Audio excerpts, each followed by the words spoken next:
මම අද ඔයාලට අරගෙන ආවිල්ලා තියෙන එක්සර්සයිසස් වලට පුළුවන් ඔයාලගේ අතේ වගේම ඇඟිලි වල තියෙන ටින්ග්ලින් එක, නම්නස් එක සහ පේන් එකට විසඳුමක් දෙන්න.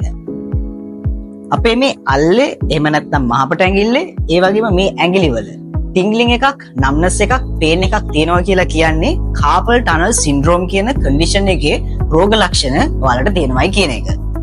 කාපල් ටනල් සින්ඩ්‍රෝම් කියලා කියන්නේ රිස්ට් එකේ ඕවර්යූස් ඉන්ජරි එකක්.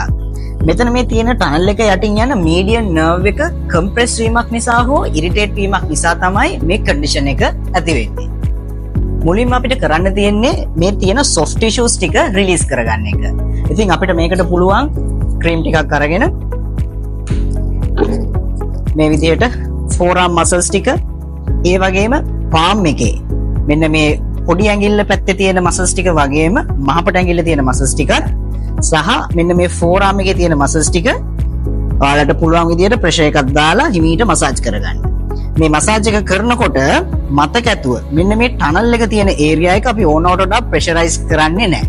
මොකද මේ කන්ඩිෂන් එක ඇති වෙන්නෙම මේ ටනල් එක යටින් යන නර්ව් එකේ ඉරිටේට් වීමක් නිසා. ඉතින් අපි මසාජ් එක ඕනවට වඩා කරලා මේ නර්ව් එක ඉරිටේට් කරන්න යන්නේ. එහෙම වුණොත් ඔයාලගේ ටින්ග්ලින්, නම්නස්, පේන් කියන මේ සිම්ප්ටම්ස් ටික වැඩි වෙන්න පුළුවන්.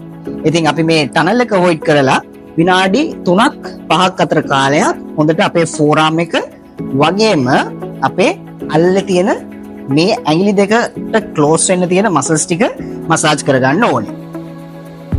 මසාජ් එකෙන් පස්සේ වෝම් අප් එකටත් එක්ක අපිට කරන්න තියෙන්නේ ඇක්ටිව් රේන්ජ් ඔෆ් මෝෂන් ටිකක් කරන්න මේ රිස්ට් එකට. ඉතින් මේ ෆ්ලෙක්ෂන් කියන මූවමන්ට් එක, එක්ස්ටෙන්ෂන් කියන මූවමන්ට් එක, රේඩියල් ඩීවියේෂන්, අල්නා ඩීවියේෂන්, ඒ වගේම මේ සර්කල්ස්, ක්ලොක්වයිස්, ඇන්ටි ක්ලොක්වයිස්. ඉතින් මේ කියන හැම මූවමන්ට් එකක්ම අපිට විනාඩියක වගේ කාලයක් කරගෙන යන්න. එතකොට පුළුවන් රිස්ට් එකේ වෝම් අප් එක හදාගන්න. අපේ ඊළඟ ස්ටෙප් එක වෙන්නේ ස්ට්‍රෙචිං එක්සර්සයිසස්. අපි මුලින්ම බලමු කොහොමද මේ රිස්ට් ෆ්ලෙක්සර්ස් ටික ස්ට්‍රෙච් කරන්නේ කියලා. පාම් එක මේ විදිහට උඩ අතර තියෙන විදිහට තියාගෙන අනිත් අතෙන් හොඳට ඔයාගේ ෂෝල්ඩර් එක දිහාවට මේක පුල් කරන්න. එතකොට ඔයාලට දැනෙනවා මෙන්න මේ ටික ඇදෙනවා. හැබැයි මෙතනදී ඔයාලට මොකුත් පේන් එකක් එන්න බෑ. නෝමල් ස්ට්‍රෙච් එකක් විතරයි දැනෙන්න ඕනේ. ඒ ස්ට්‍රෙච් එක තප්පර 20ක් යනකම් හෝල් කරගෙන ඉන්න. ඊළඟ ස්ට්‍රෙච් එක රිස්ට් එක්ස්ටෙන්සර්ස් ස්ට්‍රෙච්.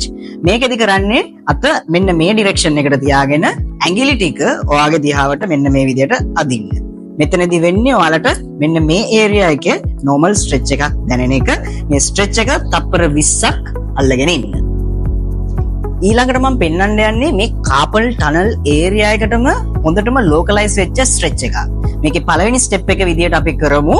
මෙන්න මේ විදිහට ඇඟිලි ටික තියාගෙන මුල්ම ඇඟිලි තුන මේ ආකාරයට ඔයාගේ shoulder එක දිහාවට අදින්න තියෙන්නේ. කලින් කරපු wrist flexors stretch එකට වඩා වැඩිපුර stretch එකක් මෙන්න මේ tunnel area එකේ වලට දැනෙන්න පුළුවන්. හැබැයි ඒක පේන් එකක් වෙන්න බෑ.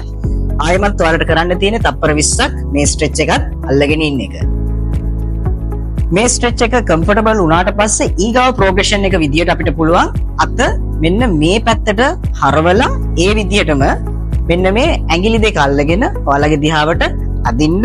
ඒත් ඔයාලට දැනෙන්නේ මේ area එකේම stretch එකක්. තප්පර 20ක් අල්ලගෙන ඉන්න. හැබැයි tingling pain එකක් එන්න බෑ. normal stretch එකක් විතරයි දැනෙන්නේ.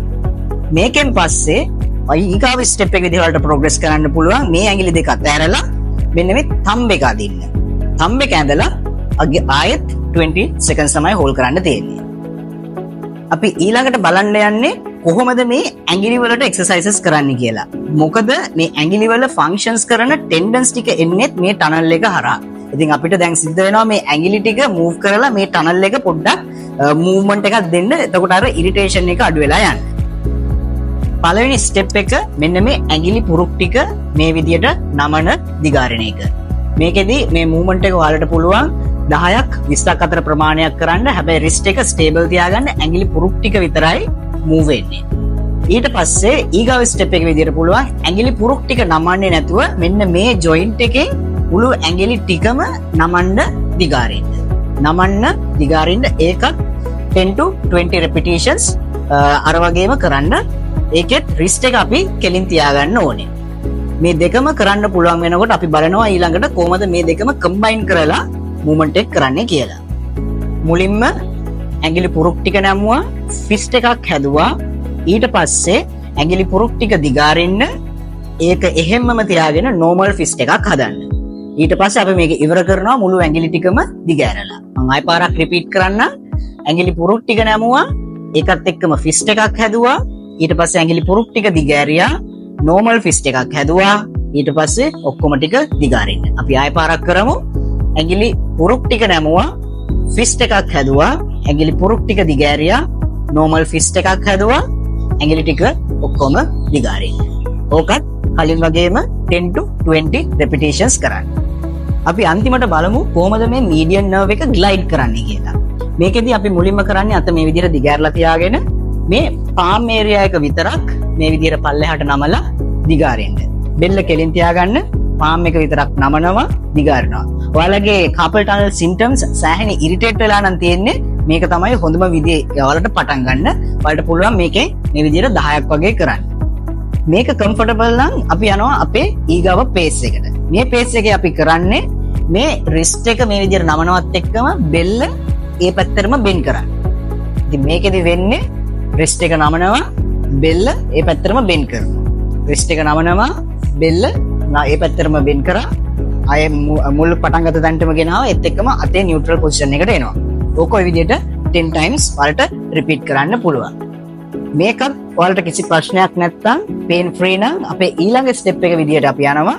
ඒකෙදි කරන්නේ wrist එක මේ පැත්තට bend කරනවත් එක්කම ඔයාලගේ head එක wrist එකෙන් අනිත් පැත්තට bend කරනවා. එතකොට වෙන්නේ මුළු nerve එකම stretch වෙන එක. ඉතින් මේක පොඩ්ඩක් irritate නම් ඔයාලට ආපහු කලින් pace එකටම ගිහිල්ලා ඒක තවදුරටත් කරගෙන යන්න වෙනවා මේ stage එකට එන්න කලින්. අපි මේකත් ආපහු පාරක් කරලා බලමු කොහොමද කරන්නේ කියලා. normal neutral position එකට ආවා. wrist එක bend කරනවත් එක්කම බෙල්ල අනිත් පැත්තට bend කරා. wrist එක ගෙනාවා neutral position එකට. wrist එක නමනවත් එක්කම බෙල්ල you have to take out from the wrist. ඊට පස්සේ neutral එකට ගෙනාවා. මම ඔයාලට ඉතින් අද අරගෙන ආපු steps ටික one by one follow කරලා ඔයාලගේ carpal tunnel syndrome එකට මොකද වෙන්නේ කියලා බලලා මට comment එකක් දෙන්න. ඒ වගේම ඉස්සරහටත් මේ වගේ videos බලන්න මගේ channel එක subscribe කරලා තියාගන්න.